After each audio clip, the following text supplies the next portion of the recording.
Assalamualaikum warahmatullahi wabarakatuh. Perkenalkan, nama saya Wahyu Nurtrian Afandi dari kelas 2A, nomor BP 20 12 029. Pada kesempatan kali ini saya akan menjelaskan materi tentang neraca energi. Yang pertama yaitu konsep neraca energi. Neraca energi adalah persamaan matematis yang menyatakan hubungan antara energi masuk dan energi keluar suatu sistem yang berdasarkan pada satuan waktu operasi. Energi yang masuk ke sistem ditambah dengan energi yang timbul dalam sistem sama dengan akumulasi energi dalam sistem ditambah energi keluar sistem ditambah energi yang dipakai dalam sistem. Adapun rumusannya yaitu E1 ditambah Q sama dengan delta E ditambah E2 ditambah W. Macam-macam energi yang pertama yaitu energi dalam atau U. Persatuan massa, untuk massa M, energi dalam ini tidak ada instrumen yang dapat mengukurnya, sehingga energi dalam harus dinyatakan dalam variabel lain seperti tekanan, volume, suhu, atau komposisi. Yang kedua yaitu energi berupa kerja. Untuk memasukkan bahan ke dalam sistem, kerja tersebut dinyatakan dalam M2 dikali P2 kali V2 dikurang M1 kali P1 V1, di mana P tekanan sistem dan V volume persatuan massa. Yang ketiga yaitu energi potensial, di mana EP sama dengan M dikali GL per GC dikali H, di mana H beda tinggi terhadap referens, GL gravitasi di tempat ketinggian, dan GC gravitasi konstanta. Yang keempat yaitu energi kinetik dengan rumus EK sama dengan setengah MV kuadrat. Entalpi adalah banyaknya energi yang mengalir, baik masuk atau keluar sistem pada kondisi tekanan tetap. Entalpi dilambangkan dengan H. Entalpi juga didefinisikan sebagai banyaknya energi yang dimiliki sistem dan kerja, sehingga bisa dirumuskan sebagai berikut. H sama dengan U ditambah P dikali V, di mana H yaitu entalpi, U energi dalam, P tekanan, dan V volume. Selanjutnya yaitu termokimia. Salah satu induk dari entalpi adalah termokimia. Termokimia berarti ilmu kimia yang mempelajari hubungan antara kalor dengan reaksi kimia atau proses-proses yang berhubungan dengan reaksi kimia.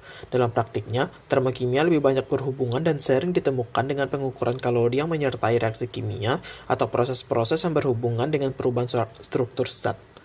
Termokimia juga menjelaskan pembentukan kriteria kemungkinan atau spontanitas dari transformasi yang diperlukan.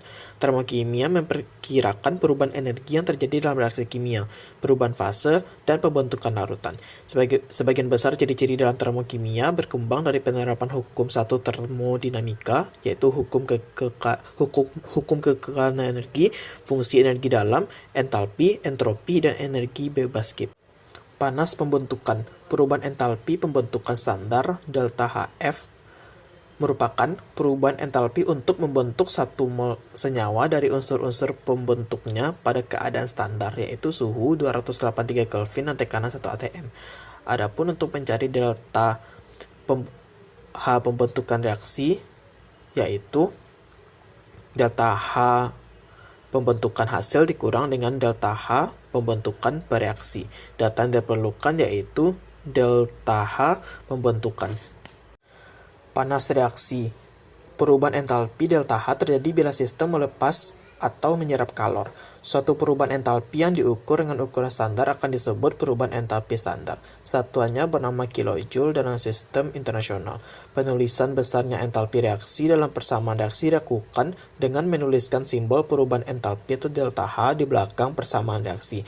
Adapun rumus delta H reaksi yaitu delta H produk dikurang delta H reaktan.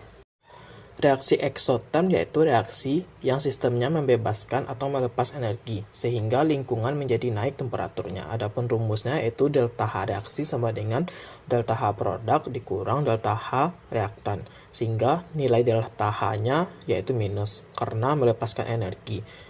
Yang kedua yaitu reaksi endoterm, yaitu reaksi yang sistemnya menyerap atau menerima energi sehingga lingkungan menjadi turun temperaturnya. Rumusnya yaitu delta H reaksi sama dengan delta H produk dikurang dengan delta H reaktan, sehingga didapatkan hasil delta H-nya yaitu positif karena menerima energi. Panas entalpi pembakaran standar atau delta Hc merupakan perubahan entalpi untuk pembakaran sempurna 1 mol senyawa dengan oksigen pada keadaan standar. Delta Hc reaksi adalah sigma delta Hc hasil dikurang dengan sigma delta Hc reaksi. Data yang dibutuhkan yaitu delta Hc pembakaran.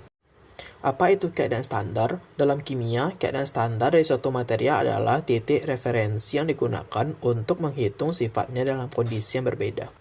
Termofisika. Yang pertama, panas sensibel, yaitu kalor yang dibutuhkan untuk menaikkan suhu air. Bila kita memanaskan air, secara perlahan suhu air akan terus naik dan pada satu titik akan mendidih. Kalor sensibel bisa dicari dengan menggunakan rumus Q sama dengan mc delta T, di mana M yaitu massa benda, C panas jenis, delta T yaitu perubahan suhu, T2 kurang T1. Yang kedua yaitu kalor laten. Kalor laten adalah kalor yang dibutuhkan untuk mengubah wujud zat dari es menjadi air, dari air menjadi uap, dan sebagainya. Bila air sudah mencapai titik didihnya lalu dipanaskan terus, suhu air tidak akan naik melainkan wujudnya akan berubah. Kalor laten bisa dicari dengan menggunakan rumus berikut, yaitu Q sama dengan M dikali L, di mana M massa benda dan L kalor lebur benda. Macam-macam panas laten. Yang pertama yaitu panas peluburan, di mana fase padat menjadi fase cair. Yang kedua, panas sublimasi, di mana fase padat menjadi gas. Yang ketiga, panas kondensasi, di mana fase gas menjadi cair. Yang keempat yaitu panas penguapan, di mana fase cair menjadi gas. Adapun contoh panas laten yaitu apabila air mendidih di atas kompor, terjadi ketika energi kalor dari elemen pemanas dipindahkan ke panci dan pada gilirannya ke air. Ketika energi cukup disediakan, air cair mengambang untuk membentuk uap air dan air mendidih. Sejumlah besar energi dilepaskan ketika air mendidih. Ketika air memiliki panas penguapan yang tinggi, air mudah terbakar oleh uap. Yang kedua yaitu panas laten menyebabkan badai meningkat. Udara memanas saat melintas air hangat dan mengambil uap air.